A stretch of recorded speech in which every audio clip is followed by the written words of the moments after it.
మీకు డౌట్ ఉండొచ్చు, అన్న ఎందుకు వేయాలి, రాష్ట్రంలో బీజేపీ అధికారం లేదు కదా అని ఎవరికైనా డౌట్ ఉంటే మనకు దయచేసి కార్యకర్త బంధువులందరూ కూడా రేపటి నుంచి మౌత్ టు మౌత్ చేయాల్సిన క్యాంపెయిన్ ఏంటంటే 10 ఏళ్ల టిఆర్ఎస్ పాలనలో దివంగత ఎమ్మెల్యే గారిని చూసినాం.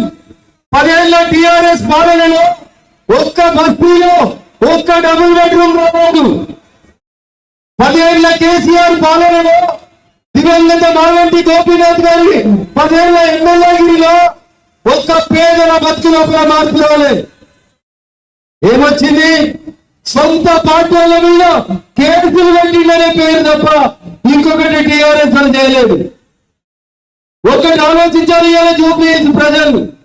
టీఆర్ఎస్ గల్లీలో లేదు, టీఆర్ఎస్ ఢిల్లీలో లేదు. టీఆర్ఎస్ మొన్నటి ఎన్నికలలో 39 సీట్లు గెలిస్తే ఎవరు 7 తెలియదు, ఎవరు ఏ పార్టీలు తెలియదు. కొద్దిగా లోకల్గా పొత్తులు లోకల్గా స్పీకర్ నోటీస్ ఇస్తే ఒక జవాబు, కాన్స్టిట్యూన్సీకి పోతే ఇంకొక జవాబు. 39లో 10-12 మంది పోయిండ్రు.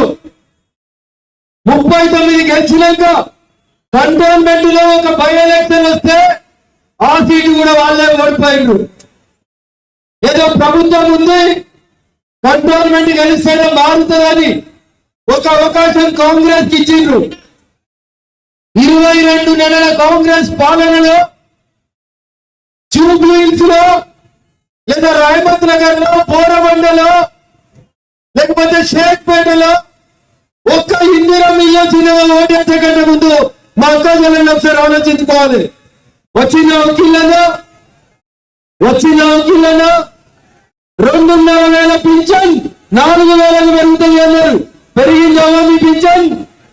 మళ్ళీ ఒకసారి చెయ్యి చేస్తే అది భస్మాసు రాష్ట్రం మొండి చెయ్యి మిమ్మల్ని కాల్చేస్తుంది. కాబట్టి దయచేసి ఒకసారి ఓటేసే కంటే ముందు